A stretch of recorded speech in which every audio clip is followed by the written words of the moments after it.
Good morning, good afternoon, and good evening, everyone. Thank you for taking the time to join the Cyber Warriors Conclave today. Today, we'll be hearing from multiple C-suite and senior executives who are responsible for protecting their company's critical infrastructure, and they will be joined by industry-leading solution providers who support them. We'll learn from these renowned experts on how to protect and defend our business from cyber attacks during the various interactive panels and fast-track discussions. I'd like to take this opportunity to thank our sponsors and partners, Aruba Networks, Network Perception, FireEye, Mandiant, and Veeam Software for their support. The conclave will kick off with a case study presentation on identifying quick wins and high leverage security controls with cyber threat intelligence by FireEye Mandiant, followed by another case study presentation on Veeam response to modern day cyber threats by Veeam Software. This will be followed by a panel discussion on building a robust cybersecurity strategy with participants from Standard Chartered Bank, Commonwealth Bank of Australia, a global leading investment firm, and one of GCC's leading banks, along with FireEye Mandiant and UTI Cybersecurity, Cloud, and IT. I'd like to call upon Jamie Collier, Cyber Threat Intelligence Consultant, FireEye, to start the day's proceedings. Thanks, and hello, hi everyone. It's great to be with you here today. And I'm just going to share my screen and get into this.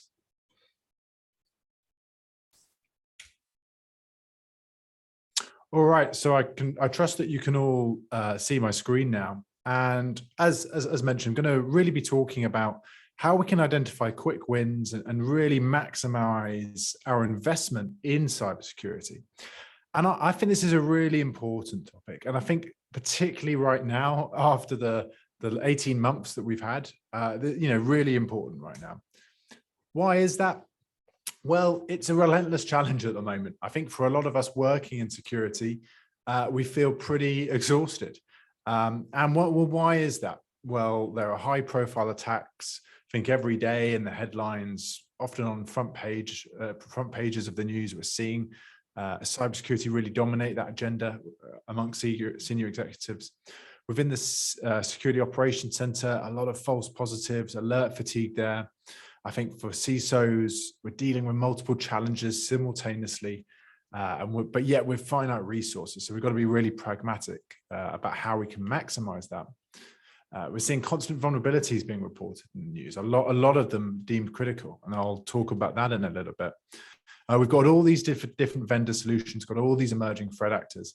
So I think if I had to distill all of this for security leaders, we've got a lot of complexity. We're having to deal with all of these different challenges simultaneously, and we've got to really make smart decisions. So let's explore some of these. I think first of all, we know we want to improve security, right? And I think the challenge here is that there's just no shortage of different options. So when we're thinking about how to improve security, does that mean that we put in place stricter access controls? Do we need to start having physical, say, FIDO security keys and really bolstering up multi-factor authentication? Is this a challenge of security awareness? Do we need to do more phishing training, for instance? Do we need a zero trust model? Do we need to spend big on email protection services? So we've got all of these different solutions, and I can guarantee no shortage of vendors that are willing to take money to help with these sort of areas, and a lot of that's encouraging. We want kind of different solutions in place, but how do we actually figure out what to choose from? How out of all of these different solutions, which of them are going to be the best investment for my security program, which is going to actually really decisively reduce my attack surface or really improve my security in one way or another? If we continue on looking at the challenge, I think a big kind of conversation for security leaders, senior executives, is around cyber risk. That really tends to be the way that the conversation is framed when we're talking in that leadership context, when we're communicating outside of the security function, when we're communicating to the broader C-suite. Really, they're going to be asking questions about risk. What does the cyber risk look like? How do we communicate this in risk? But there are challenges here. If we look at how we've typically done cyber risk and the sort of matrices and sort of approach to that, tends to be an exercise where we look at all of the different assets on our network and then consider, well, which of these could be vulnerable? And what we get from this is effectively a long list of potential situations where assets could be compromised, they could be vulnerable. And we get a very long list of things that sound very scary, very alarming, but we don't really have a practical sense of which of these is actually realistic. So what that means is we tend to find that a lot of people will typically put a lot of these potential vulnerabilities, these hypothetical attack vectors as high risks because they sound very concerning, and it'd be really bad if they were to be exploited by threats out there. Continuing on that conversation, as I said, we've got so many critical vulnerabilities. You're looking here at the CVSS scoring over the previous few years, and you can see there's a lot of vulnerabilities in the high kind of threat or high risk as well as the critical risk. And that poses challenges for bandwidth. Often we have quite small teams that are managing patching and vulnerability prioritization within an organization. So if that's a small team, how do they potentially deal with 2 or 3 critical vulnerabilities a day? How do they triage those and actually process that? And then the last thing I want to talk about in terms of the challenges is just the number of different attack vectors. So what you're looking at here is the MITRE ATT&CK framework. For those that aren't familiar, this is effectively an index of all of the different attacker techniques. So if a threat wants to gain initial access to your network, are they going to send a spear phishing link? Are they going to conduct a supply chain compromise attack? Something that we've seen a lot in the news over the last year. All of these different attack vectors. Now, if you're looking at this and you're thinking, wow, this is overwhelming, I completely sympathize. It certainly can be. The reason I've got this on the screen is just to highlight that there are so many different attack vectors. And that means that it can be difficult to focus. Going back to those different security controls, those different solutions, no shortage of different options here. And then how do we map that to all of these different attack techniques? It can be difficult to know, really where to get started and how to actually build out a security program in a meaningful way. So with that, I think threat intelligence can be a real enabler of a security function.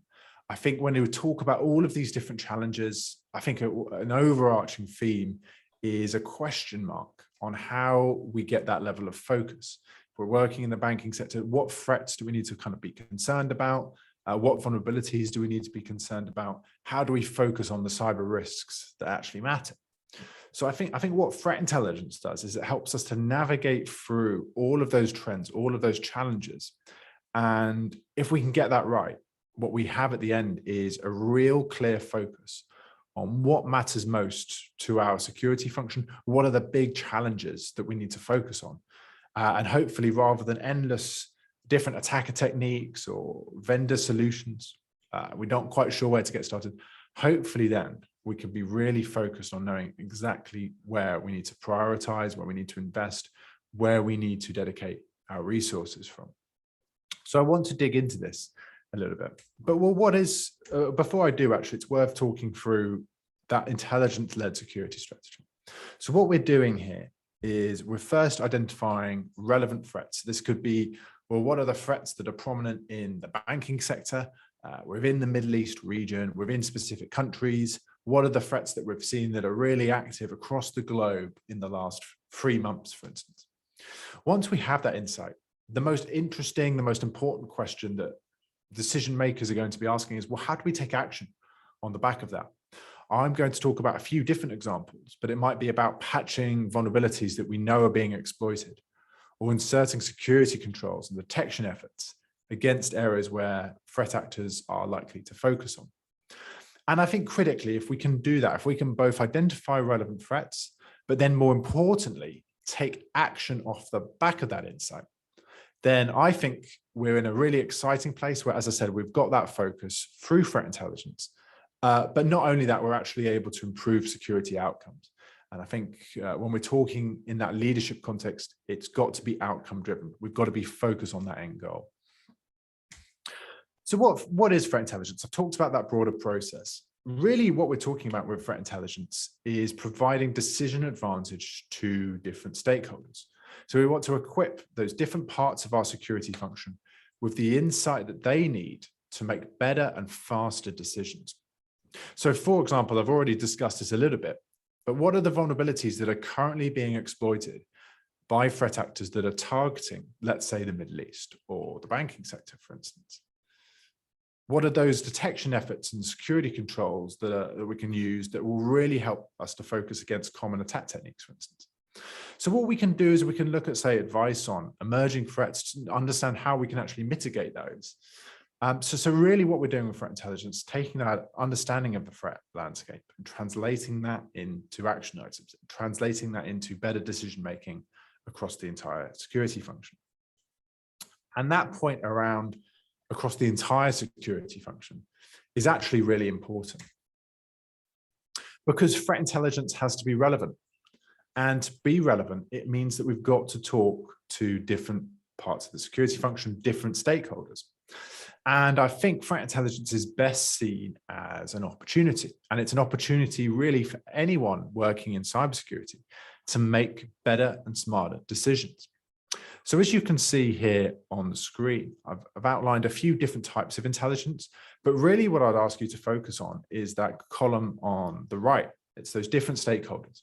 So whether you are a business leader, a security leader, for instance, maybe a CISO, whether you're working in security operations, vulnerability management, I passionately believe that there really is something for everyone when it comes to threat intelligence, that all of these different stakeholders can benefit from threat intelligence.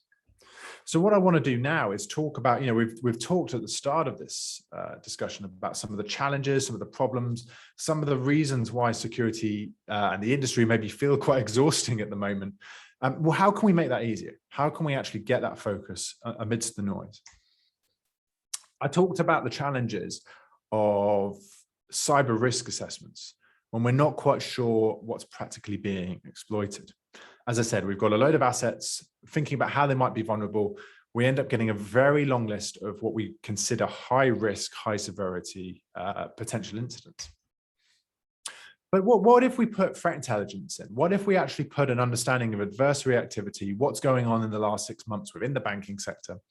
All of a sudden, out of all of those potential vulnerabilities that might be exploited, we're able to add in a much clearer sense of, well, what are the vulnerabilities we've actually seen exploited in the last 6 months? What are the key threats that are targeting your sector? What are they actually doing? And if we get that sort of insight, what we very quickly get is a clear sense of, well, out of all of these potential assets and vulnerabilities and how those assets could be kind of exploited, we get a much clearer sense of, well, this is a high risk because we've seen this happen in the last year. We've seen it happen by threat actors that we know are going to be interested in our sector, versus low risks where, we're certainly aware of this, but we've not actually seen too much activity here. So it's maybe not as much of a concern. Get much clearer focus there. I talked about MITRE ATT&CK and all of those different attacker techniques. And as I said, this can be really difficult. We might see all of those different security solutions and simply invest in different areas, right? We might think, okay, we're gonna really prioritize these sorts of areas across our security function. But what if the main threat actors targeting the banking sector within the Middle East? What if these areas circled in red are actually the attacker techniques that are most common? We might have invested in those areas in green, but we've not actually really improved security in any serious or tangible way, because we're not aligning our investments to the threat at hand.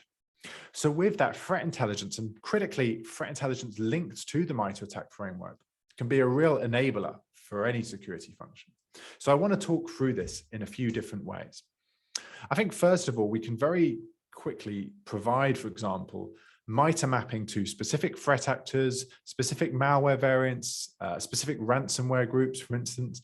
We can then start looking at, well, out of all of these, which of those that are relevant to my sector?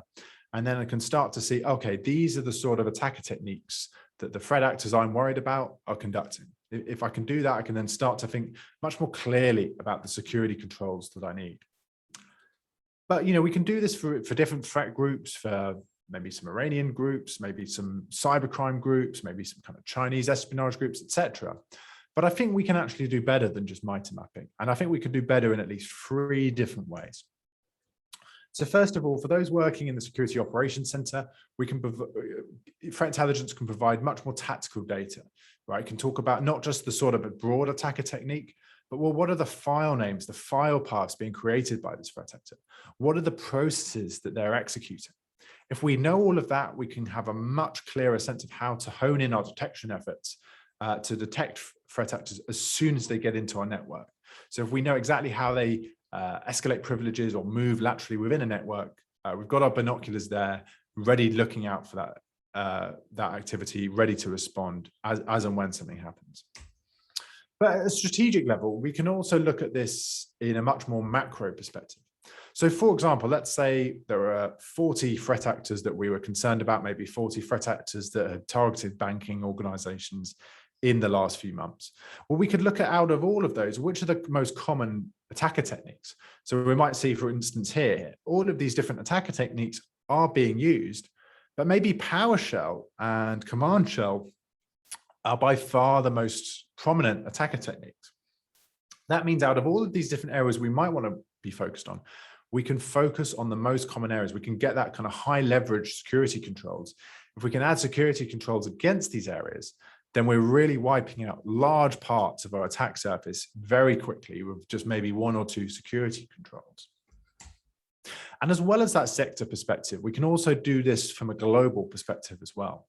So one thing I would certainly encourage you all to do is check out the Mandiant M-Trends report, where what we do is we actually provide MITRE attack mapping across everything we've seen over the past year. And you'll see that there are some of these really common attacker techniques.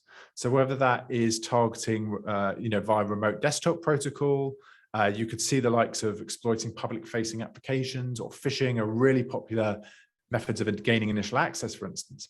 So if we can get all of this, we can actually start to really focus on those prominent attacker techniques. And these are quick wins, because if we can insert security controls against, say, the 10 or 20 most popular, most prominent attacker techniques, if we can really focus on those, insert security controls, then we can very quickly wipe out huge swaths of our attack surface, our attack exposure, etc. Finally, I talked about how there's so many critical vulnerabilities. And I think the challenge here has always been that the way that we kind of look at cyber risk when it comes to vulnerabilities is, well, how bad would it be if it were to be exploited? Now, what we've looked at is actually a different approach with threat intelligence, where we're not just looking at how bad would it be if it were to be exploited. We're also looking at, well, has it been exploited? Is it being actively exploited in our sector, in the banking sector? Is there proof of concept code available, etc.? And if we have all of that understanding of, well, what's actually being exploited in practical settings, what we find actually is the number of critical or high-risk vulnerabilities actually becomes much lower. That's because out of all of those vulnerabilities that sound very scary, sound very concerning, it might be that they're actually incredibly difficult to exploit, or that they're just not being exploited.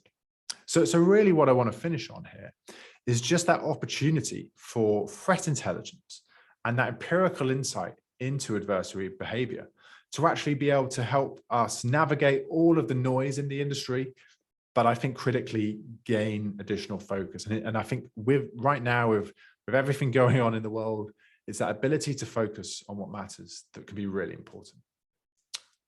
Thanks very much, everyone, and happy to take questions at this time.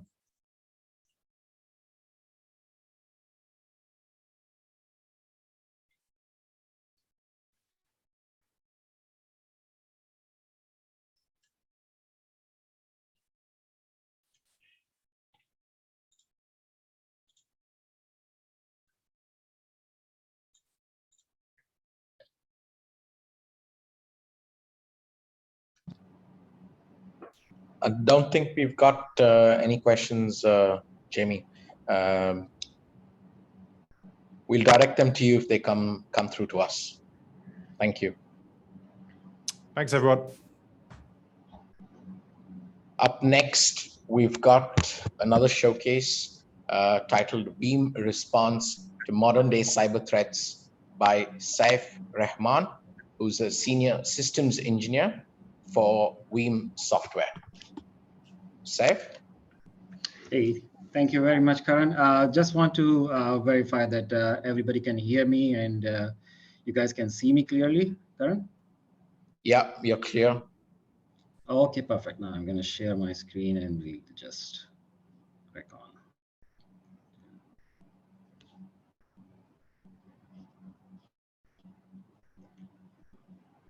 So my screen is visible to you, Karan, right? And I assume it's visible to everyone. Karan? Yeah, it's visible. Okay, perfect. Okay, guys, thank you very much for joining today. And I know it takes a lot of efforts, and Karan and his team, they did a splendid job together, all of us today here. My name is Saif Rahman. I work as a senior system engineer for Veeam Software. Rather than getting into my introduction, I think probably I'll just go straight to the point. So today we're going to discuss Veeam response to modern day cyber threats. And we'll look into a couple of things today, because as you all know that Veeam is very much in the Gartner Magic Quadrant in the leadership state in the last 5 years as a data management and data protection service provider. Now, you can have any kind of security and any kind of security measures that you can take, but there need to be there need to be some sort of line of defense if the threat or any kind of malware or anything get into your infrastructure. How are you going to handle it? And the best thing you can do is you need to have some kind of data protection mechanism available, some kind of backup provided to you, so that in case if you're hit by any kind of such issue, you should be able to do the recovery. But that is one part of it. But there need to be that in case of infrastructure, likewise, your live data is prone to the threat of like a ransomware or any kind of other kind of threats. Likewise, your backup files, your backup data, especially in the kind of a financial institution where I have, let's say, my financial records, my data that is very, very critical for my business, and especially in the banking sector where you have some sensitive information, you need to be able to protect it. So Veeam emerged as a cloud data management platform. And we'll look into the details, like what kind of services we are talking about, what kind of assets we are protecting here, on-prem, in cloud, SaaS, your maybe, let's say, Office 365 kind of scenario where you have Office 365 data. So we'll look into that. Next thing, we'll look into that, what kind of protection strategy that Veeam has to offer, like what it advocates in terms of, completely protect your data. Talking about now modern day cyber threat, and we don't talk about ransomware, that would be quite unjust towards the ransomware. It's because it's no longer about if, it's more about when. So you need to have your tools, you need to be well equipped to protect your assets. And how Veeam respond to it. So what kind of tools and what kind of mechanism that Veeam provides as a solution to counter these kinds of situation, or to avoid rather these kinds of attacks. And then we'll look into our action plan, what we need to do. So starting with what Veeam does. So it's no longer protecting your on-prem infrastructure, like, for example, your physical server, your virtual infrastructure based on VMware, Hyper-V, Nutanix, or any other hypervisor, or your physical infrastructure, your physical server, because still, believe it or not, some organizations, they do have, and they need to, there is a requirement for them to have physical infrastructure in their environment.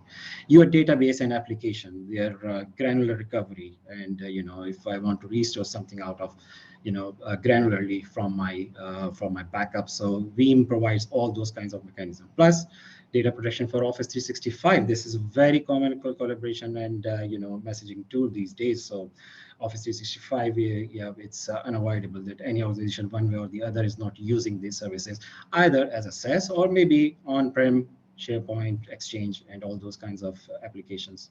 Then you have your assets in the cloud, like Azure Virtual Machine, Amazon EC2 instances, Google virtual machines, how you protect them. So all those kinds of mechanism, all those kinds of assets, they need to be protected. And since you are touching the cloud, you're touching on-prem, so you can imagine you are dealing with data all over the place, and there has to be some kind of security measure that needs to be taken and that needs to be provided to protect those data. And I'm talking about not only the assets, but also the backup data itself. Like, for example, imagine you have a backup and that has been compromised, and you have a ransomware attack and somebody encrypts it and demands you for the money. So that's a very bad situation that anyone would have. All my historical data, my let's say very important files or some financial data, everything will be compromised. And I have been protecting it for, let's say, for the compliance purpose, maybe 6 years, 7 years of compliance policy that I have. Now, what Veeam advocate is always says that you need to have 3-to-1 rule applied. You need to have 3-to-1 rule. This means that one of your backup copy, one of your copy is your actual production data itself, like a file, it's a form of virtual machine or physical machine, but you need to have 2 other copy of your data on 2 different set of media. So that even if something breakthrough from your security infrastructure and gets hold of your backup, then you have 2 different medias available, and one of them should be off-site. And the most probably the best way you can protect it is to keep it offline or in air gapped. Usually we used to have tape, but we all know that it's a very cumbersome process to use tape. And nowadays, with the evolution of S3 object storage, and it's cheap and it's available, and it gives you kind of feeling like a disk, so you can do a lot of things out of it. Many of the organizations, they like to keep the data, whether it's on-prem S3 compliant storage or in the cloud. But that storage also needs to be protected for us in one way or the other. How many times we have seen that you have your backups, you have your data available, when you restore it, it doesn't really work for the organization, because there is most of the organization, many organizations is still today, they don't have any automated mechanism available to test your backups to see that if data is recoverable. In addition to that, when you do the backup of your assets, you never know that if it has been affected, because these days those cyber threats, they are very smart. They sit in your organization, they stay there, wait for the right time, and boom, there you go. They start affecting your data all of a sudden. So you need to have some kind of recovery mechanism available that allows you to test your data. And of course, and that has to be done in a kind of isolated environment, which is, away from your actual production network. Let's talk a bit about ransomware. So ransomware, what it does, it actually sabotages your data. It directly hits actually your data. Either it disallow you to access your machine or your assets, or else it just encrypts it and asks you for the ransom. Now, even if you provide the ransom, you need to do something, which is, I think the only thing you can do is pray that they can return back your data, because even if you pay the ransom, there's no guarantee that the attacker is so kind enough to release your data. Plus, you don't want to reach in this situation where you have to pay ransom. So there has to be some kind of mechanism available that protects you from this kind of scenario. So ransomware is real. It's not about if, it's actually about when. They are very smart, and you can see from the numbers here, 93% organization attacked every year. This is very high, and you can see the dollar values here, how much it impacts your business. And if you are in the financial business, banking sector, it's totally a chaos situation, I must say. So what can we do? Number one, we can pray, and we all know that that can only be answered if you do something about it. Other than that, nobody, even God, will not help you. Second thing is that you can rely on your anti-malware softwares, and your maybe IDS, IP system, firewalls, and all those security measures that you take. And the third thing is that, like many organizations, they say, that's very complex. Let's stick to prayer and hope that it never happens, which is not going to be the case. How we respond to it. So that is very important, that how we respond to it. What tools does Veeam provide in order to achieve our objective, to secure our backups and our recoverability, to enable our recoverability in case if something get compromised. Our world-class monitoring tool, Veeam One, it gives you monitoring mechanism on not only on your backup or your backup files. It can even send you the alert if there is something fishy going on in your infrastructure. For example, let's say if you are all of a sudden you notice that your backup files increase exponentially, or if you have a certain level of a spike which is not normal in your network environment in terms of CPU utilization, memory utilization, or anything that is abnormal happening here, you can always rely on Veeam One, because it will alert you, it will help you to isolate the problem and do the necessary measures to fix that. So that is the monitoring, like you have an eye on your infrastructure, that what you need to do, and if there is something wrong, somebody should be able to alert you.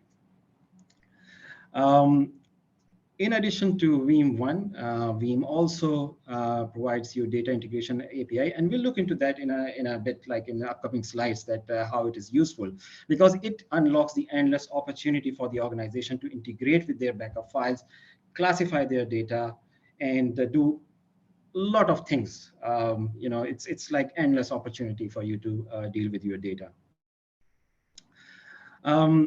Then we have, of course, our data labs. Data labs is the another Veeam mechanism that allows you to create an isolated network environment where you can actually restore your data without affecting your production network, your production infrastructure.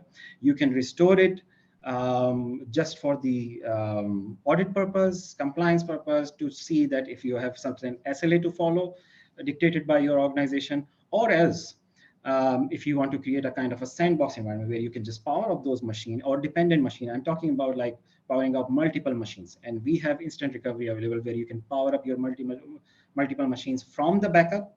So we leverage it along with our data labs mechanism, that you can exploit it and you can power it up. And we have built-in scripts available that can even test your certain application. But if you have like kind of a your OS, your applications, your health of your machine, everything can be tested, and you can get the report that, okay, if it has been successful or you need to do something. So that is very, very useful. So that is something you can leverage on. And using the data labs, you can do one more thing, which is stage restore. So for example, if you want to restore a machine, you're not sure what happened to that machine, and if you have some kind of concern, you can restore it in data lab, you can log into it, you can check it, you can test it, and then when you are satisfied, and if you have to do some changes, you can apply those changes. Let's say somebody added some kind of additional records, and something which is not supposed to be there, and then you can move it to your actual production environment. So it's like a stage restore. You have a staging area where you can power it up, and then you can bring it back. And that happens not only for the machine, for the OS, but also the application I'm talking about. Then we have a secure restore mechanism. Like I said, when we did the backup, we don't know if the machine is affected. Let's say after 2-3 days, you come to know that machine has some kind of code which is not supposed to be there. When you do the restore, how will you verify that you are restoring from the healthy backup? Because you've been taking the backups throughout the week or throughout the days, and maybe multiple times a day. We have a mechanism called secure restore that allows you to actually scan using your own antivirus, and we have integration with all sort of antivirus provided that they have command line support. That's it. And it can test like if the machine has a problem, if there is a virus attack or anything, any kind of attack there, it will inform you, and then we'll see the actual process in a while. Then, as I said, in the long-term retention, nowadays there's a shift from tape media, which is air gapped, and naturally it's isolated, and it can be offline. But if you are using the object storage, whether it's on-prem S3 compliant object storage or in the cloud, there has to be some kind of locking mechanism available. So object storage, they have their own object locking mechanism. Veeam is capable of exploiting it through its APIs. Looking at the real-time monitoring from Veeam 1, like you see that there is a list of warning, and it's quite an interactive tool, quite advanced tool that allows you to do the monitoring of your host, your clusters, and even your backup itself. Our Veeam backup and replication software, it's a repository where you're writing your backups. You can do the near real-time 24/7 monitoring, and it will issue you the alerts if there is anything fishy or anything that is unusual happening on your system or on your infrastructure. Like I said, data integration API. So you can actually, once you use our data integration API, which means that you can leverage Veeam backup files to do a lot of things. So if I start talking about it, I think it's a topic of its own. You have, like I said, you have endless opportunity to do a lot of things. So once you have data integration API, if you have gurus, if you have people who are good at API integration, you can do endless things with our backups.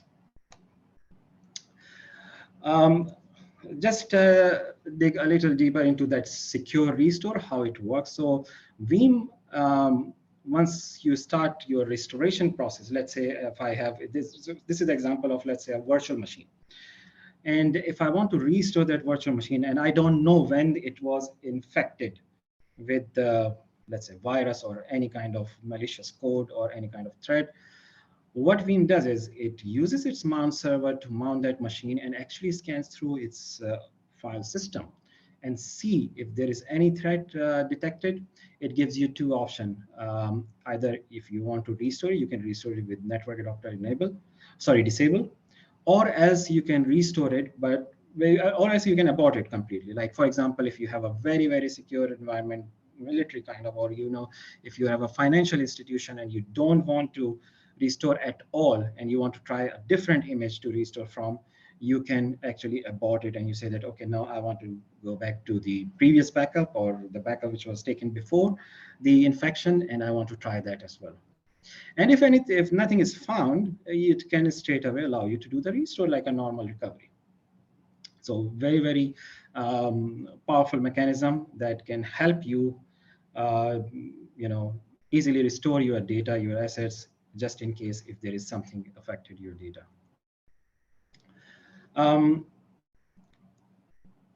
Again, let's dig deeper inside the data labs. So that is another very powerful tool that allows you to, like if you look here, these are my production machines. I have backup here sitting on my backup storage. I can power them up in an isolated network environment to test if my backup is recoverable, if everything is fine with my application, my data, my operating system. And it performs 2-3 kinds of tests. One is that if with the hypervisor that requires, of course, if it's a ESXi, you need to have VM2s. If Hyper-V, you have to have integrated Hyper-V client component. But it checks that if there is anything, if the machine is fine. The second thing is that it creates the docking mechanism because it's a isolated network environment, but it pings it and see if the machine is up and running, what is the status of the OS and everything. And in the end, it also verifies the application, like, for example, Exchange, SQL, Oracle, SharePoint, Active Directory, Global Catalog, DNS. So we have built-in mechanism to test all these applications, except if there is something which is unique, which is custom built. You can also embed your own scripts to test the application in case if application is running fine, if there's something wrong with that. That enables you to verify the recoverability of your virtual machine. If something goes wrong with your virtual machine, something got corrupted, maybe your registry or anything in case of Windows, or in case of Linux, something went wrong, it can verify it and can let you know what is happening there. You can use it as a sandbox for just in case if you want to power them up and you say that, okay, it's good. I have the audit report and it says everything is fine. But I have an administrator who is a kind of paranoid and he wants to check what is going on those machines. So you can power them up. You can again test it. So all these tools are there to verify that in case if you hit by any kind of attack or ransomware or anything, you have valid backups available to perform the recovery. And of course, you can use it for the stage restore. So you restore it in that staging area, verify everything, and then you can move it to your production. Very important topic. Like I said earlier, that since we are moving to the cloud, so there has to be some kind of locking mechanism available. Now, as we know that S3 compliant storage, most of them, not all of them, but most of them, they provide locking mechanism, object locking mechanism and governance. So we can exploit that from Veeam's side. And that allows us to lock our files. Locking files means that if I define the retention of, let's say I want to lock this file for next 7 days or 14 days, within that time frame, even if you are S3 administrator, you will not be able to log in and delete or modify or do anything with those files. So this mechanism is absolutely targeting the ransomware attack, because ransomware requires some kind of writing on those files so that you can encapsulate them and encrypt them, and ask you for the ransom. So these files get locked. Now with our earlier release, this mechanism was available with S3 storage, but then question comes in that not every environment, especially in the banking sector, sometimes they are not allowed to use the object storage, and sometimes they don't have on-prem object storage. So what can I do if I have to write my backups on the on-prem normal kind of SAN attached storage or something like that? With our new release, now we have Linux hardened repositories, which means that all our requirements is that you need to have a Linux-based repository, Linux storage, which means that it could be Red Hat-based Ubuntu or CentOS, and there are other flavors which we support, which allows you to lock those files. So even if you are a Linux administrator, if you want to delete those files or modify those files, you will not be able to do so, because we have the similar locking mechanism available for your on-prem data storage. So if you write it on-prem, it also locks your file. So if you look at the this immutability in detail, so imagine if I have on-prem repository where I am writing my data, which means that in most of the organizations, especially in the financial institution, you have short-term retention and then you have long-term retention. Usually, people go for short-term retention on-prem storage. But with our new Linux hardened repository, you can write it here and you can make it immutable as well, which means that nobody will be able to delete it till the period of expiry of immutability. Now, you can also leverage object storage immutability as well. So you can copy the same data on the object storage or any S3 compliant object storage, and you can use immutability. But just for the sake of, because I know that most of the banking sector, they're not allowed to go to the cloud, but if you are, and if you're allowed, then you can also not only leverage the immutability on the capacity tier, which is normal S3 object storage, but you can also use the same immutability at the Glacier level. So we now do support archiving tier, which is the Amazon Glacier.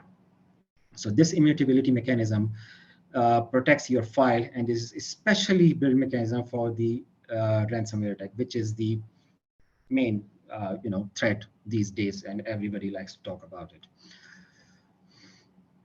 Now the action plan, get paranoid. You need to follow the trends. Of course, I mean, we can provide you n number of mechanisms to protect your data, make sure your data assets are clear and they are safe and they are recoverable. But end of the day, you need to follow the trends. You need to reevaluate your infrastructure, not only in terms of infrastructure, but also you need to keep an eye on, like, because if there's a new threat, Veeam is also evolving itself, because if there is something new comes up, Veeam also provides the mechanism to safeguard you against that threat. So you need to follow it in the form of trends. Prioritize your data assets. What do you need to protect? Which are important data? What you need to put in the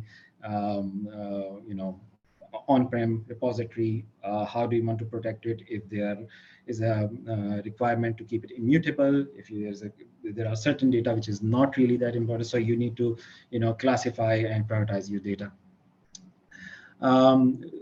Do backup infrastructure hardening. So yes, so we now have Blaze hardening repository. So make sure that your backups are security hardened and they are immutable, in order to protect you from any kind of, just in case if somebody walks in through from your security parameter, be it firewall or antivirus or anything, it should not impact your last line of defense, which is your backup infrastructure. And always try DR in action. So you have capability to test your recoverability, not only on-prem, but also you can do it on the DR side. So Veeam doesn't stop you from doing that. So always keep your infrastructure backup tested and make sure that they are always available in case if you need them. And that's very much it from me. And if you have any questions, please.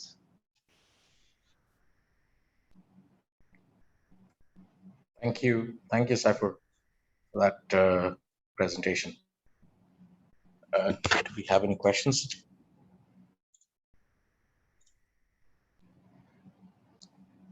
I don't think we've got any questions. If we do get any questions regarding your presentation, we'll be sure to pass them on to you. Thank you. Thank you very much. Thank you. Moving on, our next is talking about building a robust cybersecurity strategy. This is moderated by Muhammad Ishtiaq Hussain, who's the CEO for UTI Cybersecurity, Cloud and IT LLC. Muhammad, are you with us today? Hello. Can you hear me now? Yeah, Karthik. Can hear you. Okay. Thank you, Karthik. Thank you very much. I think we can start. Okay, so thank you everyone. And my name is Muhammad Ishtiaq. I am CEO for UTI Cybersecurity and Cloud. So we'll start our session. So I'll request all our panelists to come up one by one. I'll take their names. First of all, I request Mr. Ahmad Mahmood. He can switch on his camera and mic and introduce himself. Mr. Ahmad.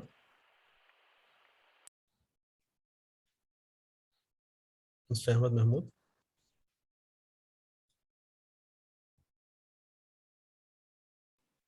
He is online, but I think he's not able to switch on his camera. You can introduce the others and he will join. Okay, Yes. he's here. Yes, hello everyone. Hello, Ahmad. Thanks for the opportunity to participate in this panel. So my name is Ahmed Nabil, and I'm currently the Regional Information Security and Risk Officer at Standard Chartered Bank, UAE. Yeah, okay, thank you. Thank you, Ahmed. Thanks for the introduction. And next panelist, I request Dr. Tim to come up and switch on his camera and introduce himself. Well, good evening from Sydney, Australia. My name is Dr. Tim Nedelkov, and I'm a Technology Information Security Officer at the Commonwealth Bank of Australia, which is the Australia's largest bank. Thank you, Doctor. And now I request Mr. Saju Sani to come up and switch on his mic and video and please introduce himself. Mr. Saju Sani.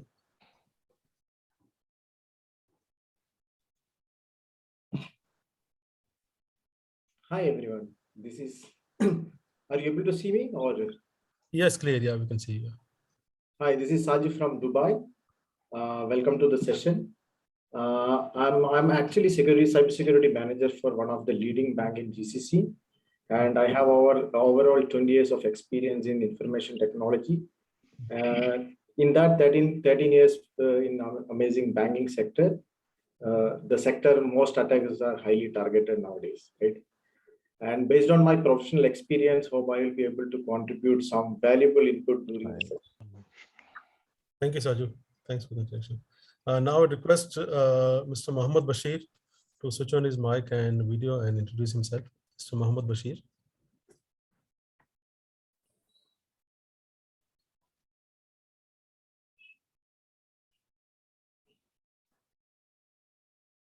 Mr. Mohammed Bashir. Sorry, he'll not be able to join us today. Okay, then we'll go to move on next. Okay. I request Jamie to come up and introduce himself. Anyway, he's given the presentation, but quick introduction and switch on his camera and mic. Yeah, hi everyone. For those that weren't on the earlier discussion, I'm Dr. Jamie Collier, and I work for Mandiant as a threat intelligence consultant. So spend my time briefing organizations on the threat landscape and what threats matter to them, but perhaps more interestingly, what they can do about those threats. Thank you, Doctor. Thanks for the introduction. Now I request Mr. Saifullah Ismail to come up and introduce himself. Hi guys, my name is Shafiullah. I'm from Abu Dhabi. I'm actually working for a global investment firm where I'm heading the cybersecurity function for them. Almost like 16 plus years of experience in this domain. Pleasure meeting you all through this platform. Thank you. Thank you, everyone, and thank you and welcome on board. I think we'll start with the local perspective first, and then maybe regional, global, and as well as we'll take the input from our colleagues from the vendors. So first of all, my first question will be, how can financial institutions better prepare and respond to uprising ransomware attacks? So I request Saju Sani if he can answer this and give some thought on this, please. Thanks. Actually, today morning when I woke up and when I was having my coffee, I saw one video in LinkedIn where, somewhere I think it's in Iran, some central jail, suddenly, the control room, someone is watching the screen. All of a sudden, boom, boom, boom, boom, all screens vanish, right? It's all become black. So it looks like it was a ransomware attack or some malware attack. So what I was thinking during my coffee, I was thinking, what happened if this situation happened to security operations center, right? How do we prepare? Like, we can't, no one can stop this scenario right now. Anything can happen. You might have a lot of different controls, but this situation no one can avoid. So what we need to do, we need to prepare, and we need to prepare for, we need to face this situation in future. So we need to prepare. So what is my recommendation as a best practice, and what I think most of the banking sector in this region follow, is everyone prepare pre-incident plan, which is PIP. And the second one is critical response security incident response plan. Then, as Cypher said, that the backup and recovery plan is very important, where we need to make sure the RPO and RPO. These are the just preparedness. But what we mainly need to do is, like, we have so many controls, email controls, we have web browsing controls, we have physical controls, the USB controls. But these controls, once you put, we need to have regular compliance check. How good is your email control? How good is your, for example, proxy control? Is there any change happen? So is your sandbox is properly configured? So these are the things we need to make sure, like, on regular intervals, the compliance check has to be done. And if possible, like, I am not sure, many organizations may be able to afford this. You should have armed resource who is highly technical and do regular purple team exercise. I'm from defender side. So what happened? New TTPIC in the market, like, there are so many threat intelligence I get. So what should I do? I should simulate this in my lab environment or my environment, in my control environment, and I should see, or I should learn new lessons and try to implement these new additional controls, like, maybe custom detection. These all are technical level, but what is my weakest link in my network? That is my user. So whatever control you put in place, you need to give proper education, cybersecurity awareness course.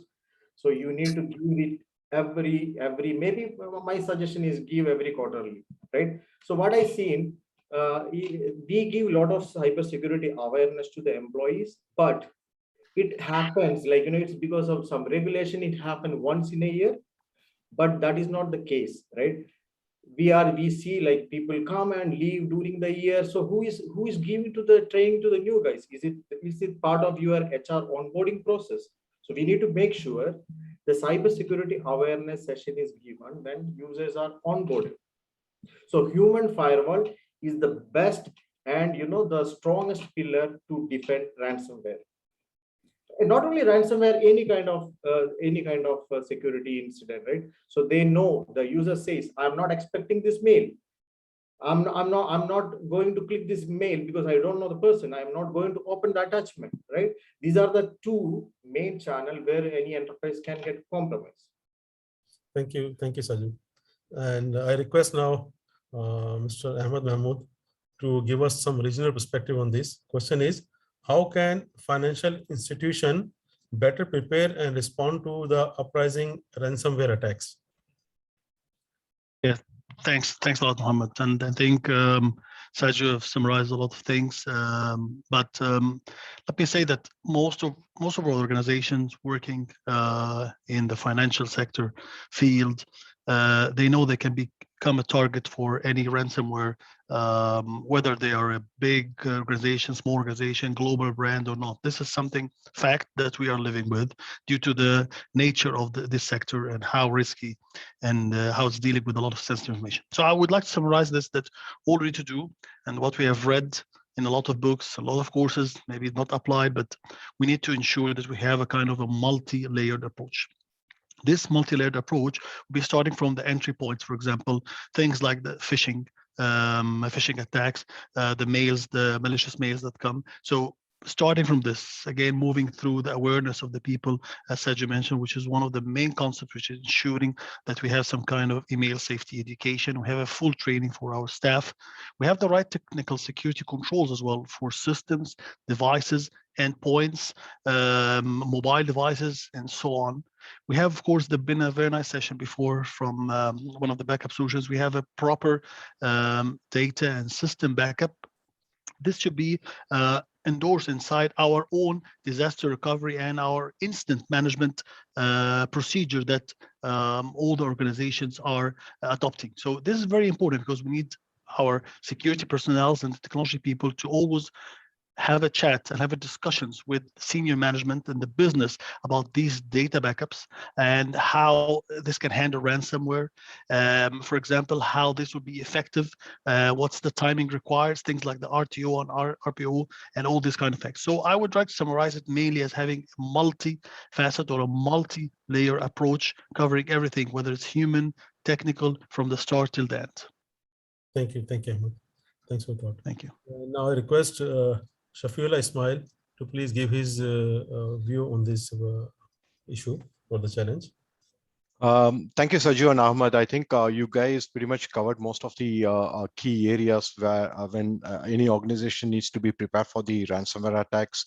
I'll complement some of the additional points to your existing conversation. So creating an awareness is very important because people, process, technology comes into the picture, right? So awareness to the users, knowing about what is ransomware, what are the ways the ransomware can propagate into the network. That is very much important. That's number one. Number two, today, the most discussed topic in every organization from the cybersecurity office is about the ransomware, right? So technology comes into the picture. Today, we talk about the defense in depth approaches, right? But who is connecting those solutions? Who's integrating those solutions? Are security solutions capable of talking to each other, passing on the threat intel feeds, blocking on certain zones? So that is more important. It's not that I buy an antivirus, I buy a APT, I buy a SIM solution and just manage it on a point basis, right? So everything has to be correlated. Everything has to be injected into a threat management platform. So we get a lot of threat feeds, what is happening around the globe.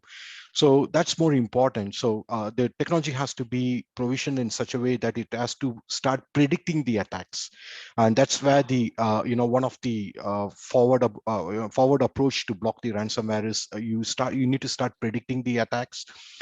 That's one thing. The other one is, I would say, how effective is our SIM solution? So today, most of, I would say all organizations, they have a SIM platform.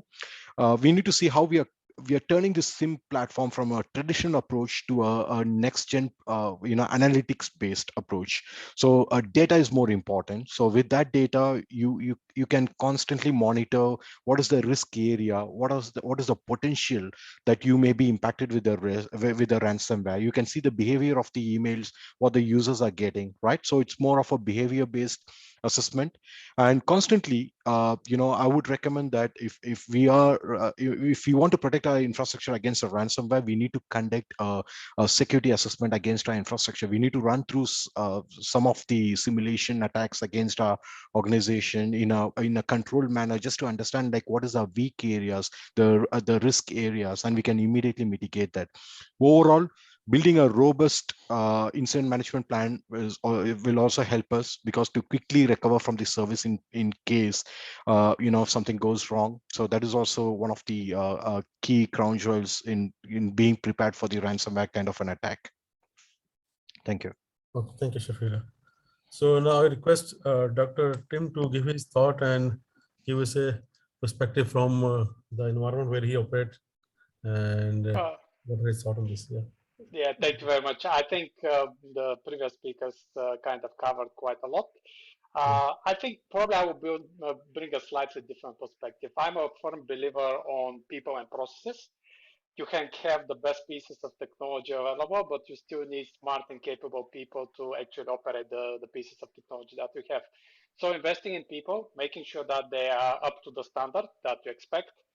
Also, your processes, incident response, that's great. I am yet to find a big financial institution which doesn't have an incident response plan. How often do you test it? Simple example, I was doing some consulting work with a large organization, and with the 11 contacts that I had with my incident response first contacts, 5 of them were no longer with the organization for more than 12 months. So making sure that you're up to date with what is changing within the organization, within the business, is something that is not the job of the business owner to tell you, hey, by the way, I have a change in my business line. It's part of cyber or whatever your position to make sure that you have everything up to standard. And also something that is a little bit tricky, especially in financial industry, but I highly recommend if you really want to push the limits. If you really believe that you have your standard operating procedures, your incident response procedures up to standard, give them to a third party to test them. And you will be surprised about the gaps that you will discover. And the whole idea of having that kind of holistic view of what is actual situation in your environment will help you to educate your executives, make sure that you give them enough information to make the best informed decisions. So that's my perspective, and I totally agree with everything that our speakers already said. Thank you, Dr. Tim. And now I'd like to learn more from Dr. Jami now from his global perspective, especially he's sitting with Farah and Mendian. So we'll have the bigger understanding and the say data where he can give us some better feedback to us. Yeah, Dr. Jami. Yeah, absolutely. Thanks very much. I think maybe a few points to make. I think first of all, we're talking about how to prevent ransomware, but I think that's arguably too narrow a perspective. So what I mean by that is actually ransomware is often only deployed at the very end of operation conducted by hackers, right? They're often using various downloaders, Trojans, etc., backdoors as part of that operation. And if we're only concerned about the ransomware variant, it's often too late. By that point, the actor might have moved within a network. They might have escalated privileges. They might have stolen that data. And actually, it's going to be really expensive and difficult to remediate if we're just focused on that ransomware variant. So I think we almost want to zoom back and understand what does that entire attack lifecycle look like? What are the different Trojans, the backdoors being used? And make sure that we have our detection efforts, that we have a security strategy in place, really across the whole spectrum of malicious tools being used. And that gives us a chance to detect and prevent ransomware operations much earlier. So I think that's the first opportunity for everyone. I think the second thing is that ransomware operations are increasingly using a variety of extortion tactics.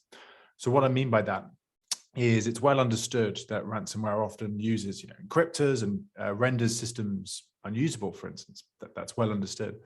But we're also seeing ransomware operations increasingly involve data theft, where these threat groups will threaten to leak data online if a ransom isn't paid. We're actually seeing ransomware groups contact the media to make sure that stories are written about victims, contacting, say, a victim's business partners, their suppliers, their peers to, drum up pressure. We're even seeing denial of service attacks being used in conjunction with these ransomware operations.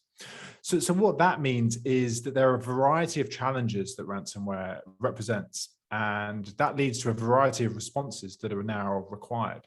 So if we're talking about ransomware preparedness, it's not just about the encryptor, it's also about, well, are we prepared for that data theft component? Do we have the legal and the public relations infrastructure, the plan in place to deal with, well, if data is leaked, what are the regulatory impacts? What are the kind of media perception impacts if there are stories written about us? So that means we really need an interdisciplinary approach that is looking at the different challenges that ransomware pose and building out plans. I think finally, kind of going back to maybe some of the talk I mentioned, some of the points I mentioned in my talk, but variety of different attack vectors used within ransomware. And if we take intelligence, if we take, as you mentioned, that global perspective on the most prominent attacker techniques, we can then start to actually look at, well, what are the attacker techniques happening time and time again when it comes to ransomware? So I completely echo the points earlier in the presentation about humans often being targeted through, say, spear phishing emails.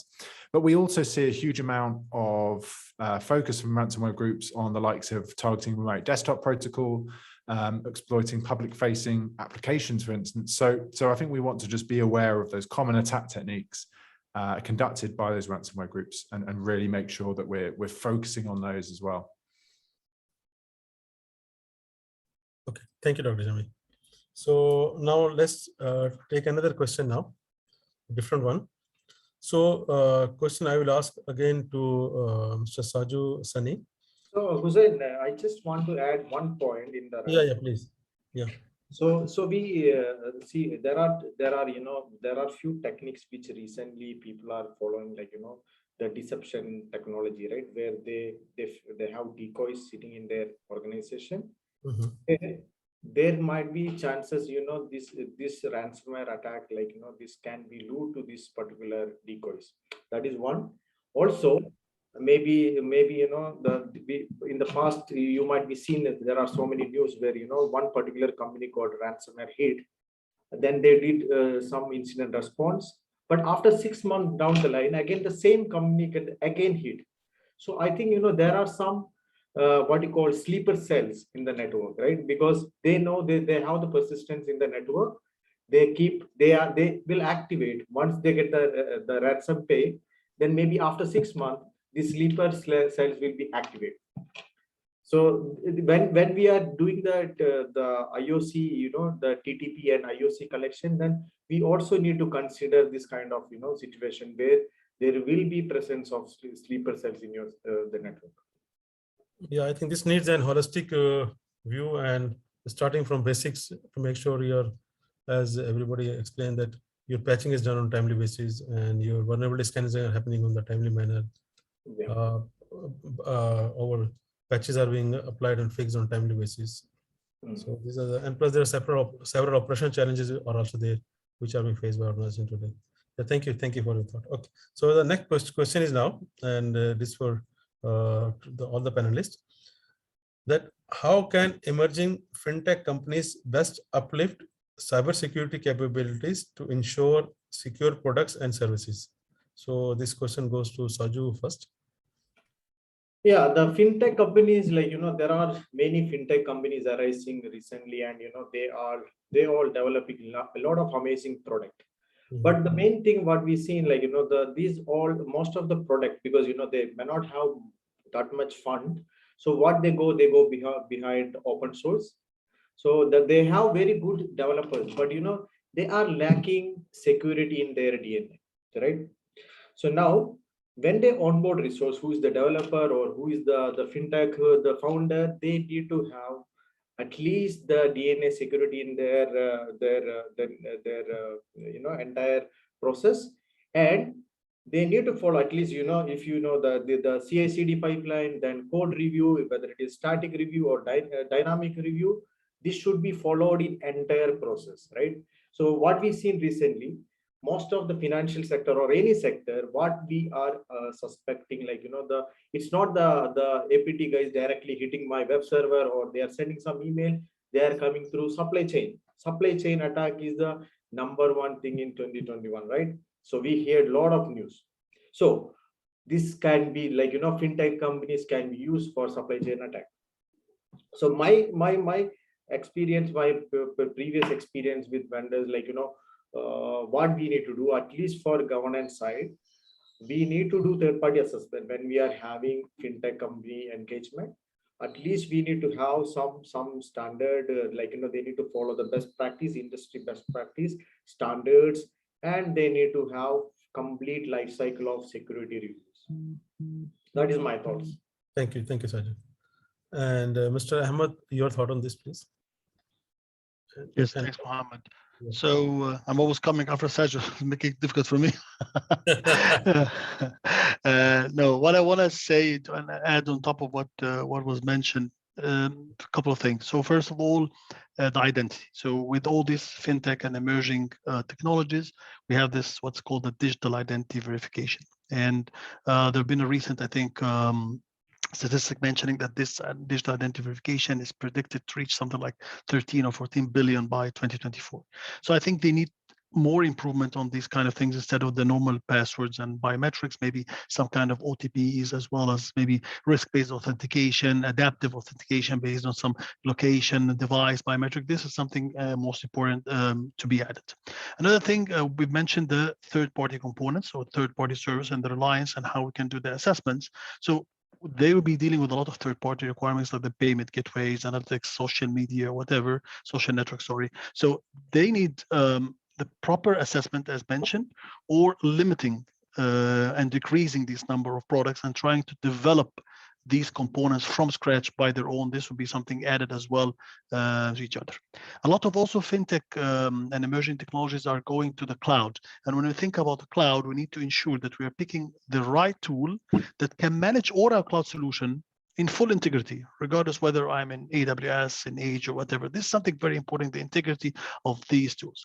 And then, of course, the compliance with all policies, frameworks, standards, things like GDPR specifically, that a lot of people are facing nowadays. One last thing also, I might add also, is the data.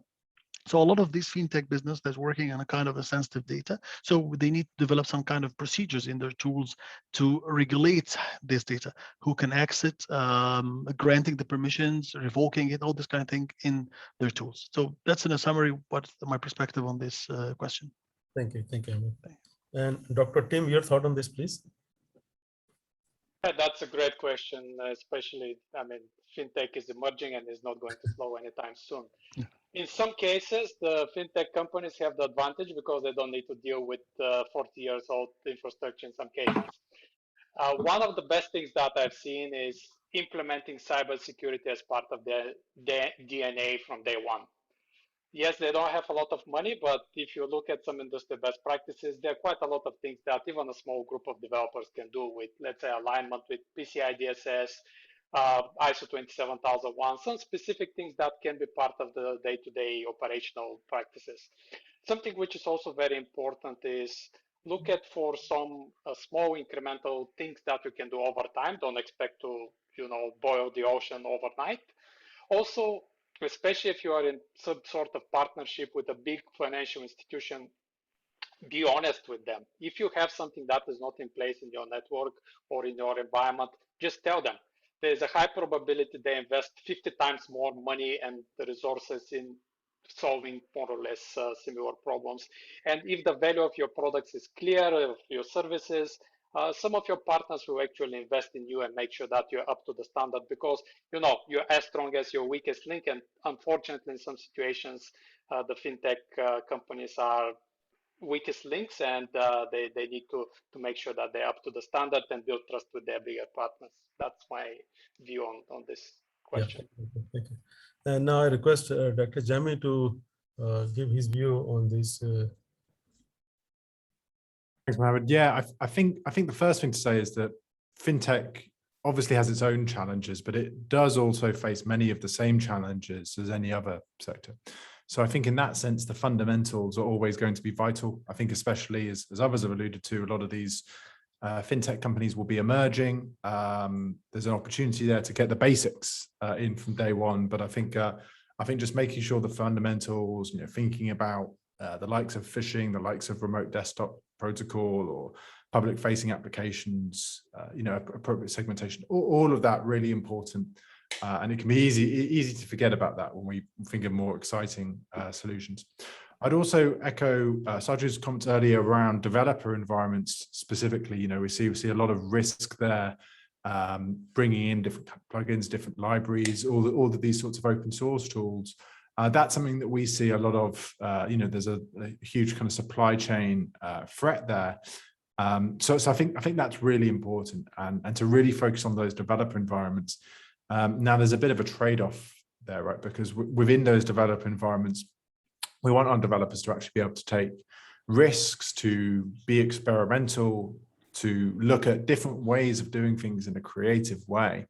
But we also want to make sure if they're bringing in all of those third-party tools, those open source bits and pieces, that they're doing so in a secure way. So thinking around the specific security policies on that issue specifically, and maybe thinking of ways to segment those developer environments, I think that's a really smart thing to be looking at. I think finally, it's that idea that security is a practice, right? It's easy to talk about security products and kind of think security by default or security by design.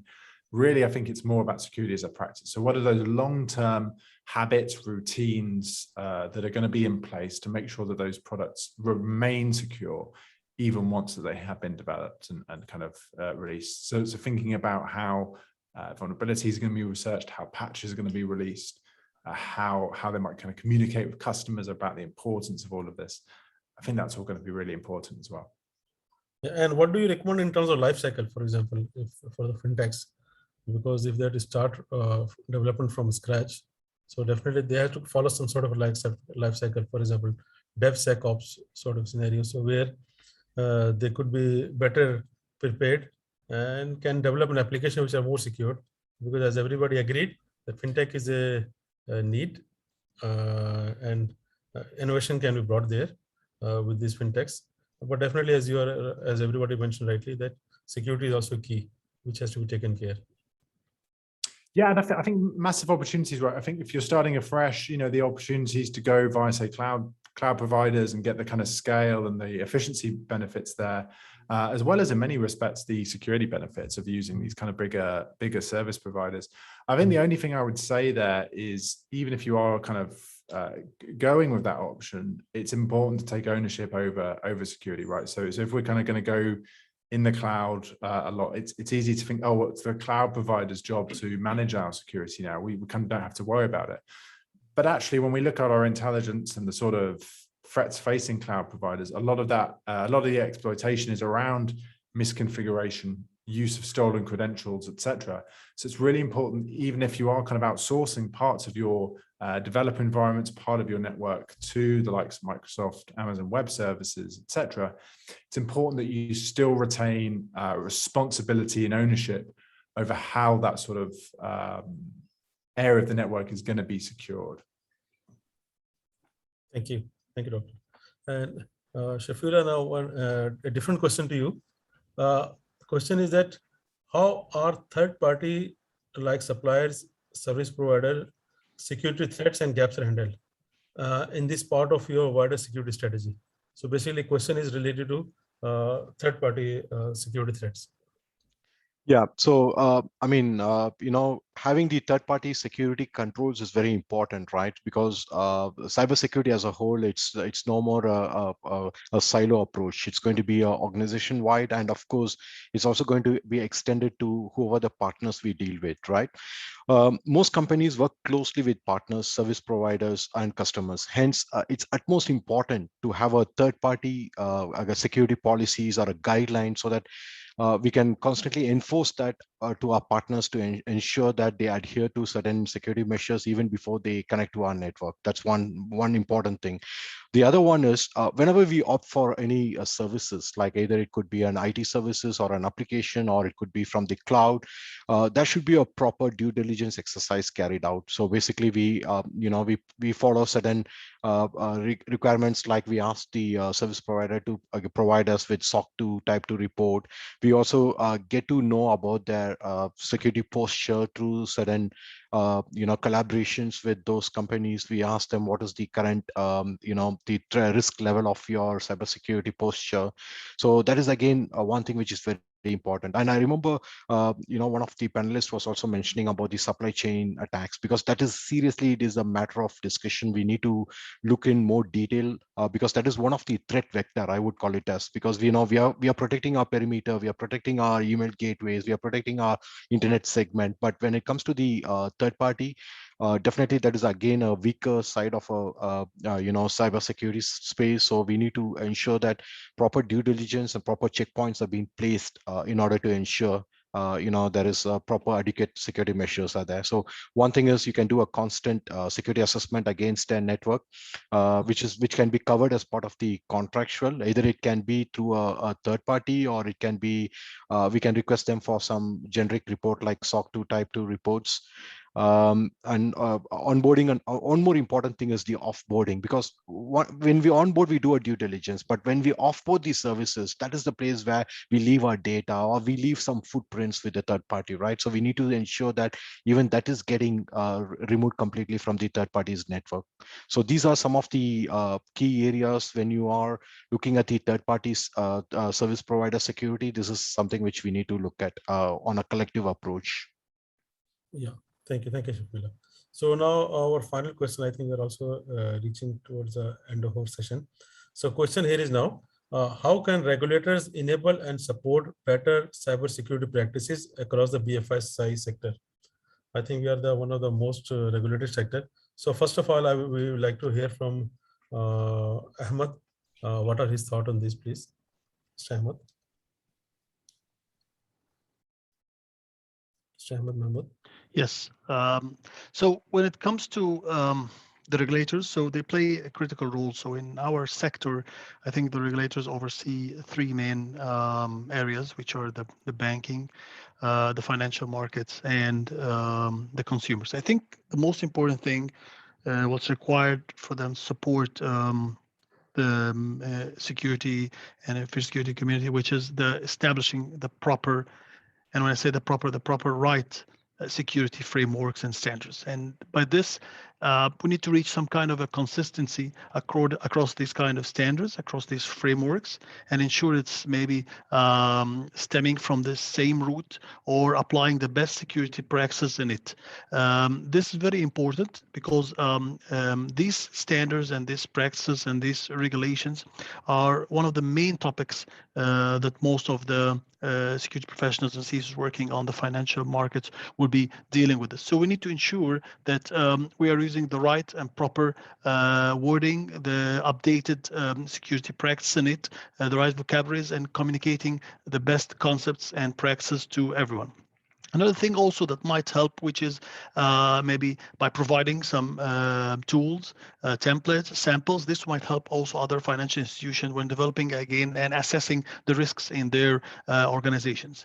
Another thing also that I see a lot of regulators that are working, which is very beneficial for the financial sector, which is driving the incident response plan and communicating on kind of a country basis widely on maybe developing some kind of an instant response or playbook for simulations or how things can affect the financial institutions. That's how I think it from my point of view. Thank you, Ahmed. And Saju, your thoughts on this point, please. I have limited knowledge on these regulations, but I will give some of my input. Yeah. What I see, like, the standard, like, as he told, Ahmed told, the standards. So this one is requirement, like, the technology standard should be provided by regulators. Like, we, for example, Oracle standard or the Linux standard. They should enforce, not only providing the standard, they should enforce the standard, and it should be implemented by financial sector, right? And also one of the thing, like, they provide this, the recommendation and all these things, but end of the day they need to set some KPI.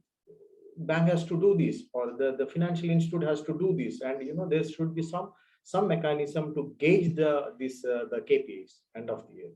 So, and another one of the lacking thing, like, collaboration, as Ahmed told. So maybe, banks might be operating internationally, right? Maybe we have some branch in India, maybe something in London. So we need to follow many different regulators, and the Mr. A says me, like, you need to follow this. Mr. B tells me you follow this, right? So there should be some international, I don't know, I'm not the guy to state that, but they should, like, when they are enforcing something to the international bank, they should consider, okay, they are already following this regulation. Okay, this is okay. For example, if I drive a car in UAE, maybe I go to Australia, maybe I'm able to drive there with my UAE license, right? So same way, like, some kind of consideration. Yeah, I think your challenge is rightly explained, because there are a lot of overlapping standards also. There is another challenge. Like, for example, one standard says something, and then other standard also has some overlapping thing, plus he is also asking something extra. Yeah, you're absolutely right. And Shafila, your thought on this point, please. He actually just left for a few minutes. He'll be back. He just had to take an urgent call. Yeah, okay.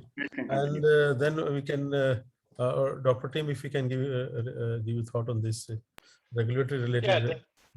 Yeah, that's a very important question. I think over the past 3 to 5 years, the regulators globally actually improved a lot. They listen a lot more actively instead of trying to dictate what is coming and don't listen. So one of the ways to deal with regulators is engage them proactively. They have a lot of public discussions, a lot of forums where you can have your say. And remember, they are also people, and they have the capabilities to define how you can use them in the best possible way in terms of helping them with feedback on industry best practices, on standards, on anything that they want to enforce in the near future. Also, something that we do in Australia is we often invite them to have information sessions with our people and make sure that we ask them our difficult questions and get a sense of where they are. And also remember, regulators and the conversations with them, this is a two-way conversation, and we really have an opportunity to work with regulators and define the future for financial industry or critical infrastructure or whatever. So remember, they are your partner, and they can give you a lot of insights of what is coming, and you have the influence to help them with that. Yeah, thank you, Dr. Dr. Jimmy, your thought on this point? It's a really interesting question, and I think at least maybe for me, most of my experience is within Europe, where you see the Bank of England with, say, CBEST, or with the European Union with TIBER, and I think there's some good case studies there of how regulators can really support the financial sector through that coordination, through that sense of defining best practices, but also actually creating really positive schemes. So if we talk about the likes of CBEST, TIBER, those are intelligence-led penetration testing schemes. So that would be where banks and financial sector organizations would get a understanding of A, what are the threats that matter, but B, they would then get red teaming and ethical hacking in place to actually test whether the prominent threat actors and hackers that are known to target, say, the banking sector, they can actually kind of go and emulate those sorts of attacker techniques against those banks. And those red team organizations can then start to really test, well, how effective is this bank or this financial sector organization and actually protecting against some of those attacker techniques that might occur to them in real life. So I think those are some really good ideas that we could kind of like to see scale in other parts of the world. I think also just different kind of bringing those different communities together, right? Regulators can often be the best place for intelligence sharing discussions, for sharing what's working, instances of best practice within the sector, and fundamentally creating that community, right? There's an opportunity there to collaborate, to work with peers, and I think the regulator can really be a facilitator in those discussions. Dr. Rector, thank you, Dr. Jani. I think this makes us to the end of the session. Thank you, everyone for your time and your thought. And really, there were several interesting topics came up and discussed today. And we are open for a question and answer. And Karan, if there are any questions here, can we take? Do you have time here? We don't have any questions, and also, no, we don't have any questions. Yeah. And it's the end of the session as well. Yes. Thank you, everyone. Thank you so much, everyone, for your time. Jamie, Dr. Tim, all the way from Australia, Saju, Mr. Ahmed, and Mohammed. Thank you, everyone, for your time. Thank you. Thank you. Thanks a lot. Thank you. Thank you. Thanks, everyone. Thank you. Thanks, everyone. Thank you. To our sponsor, FireEye Mandiant, and also VM Software. Our next edition of the Cyber Warriors Conclave is on December 1st week, which is on 7th and 8th. We'll keep you posted with all the details. Okay. Thank you, Karan. Thank you.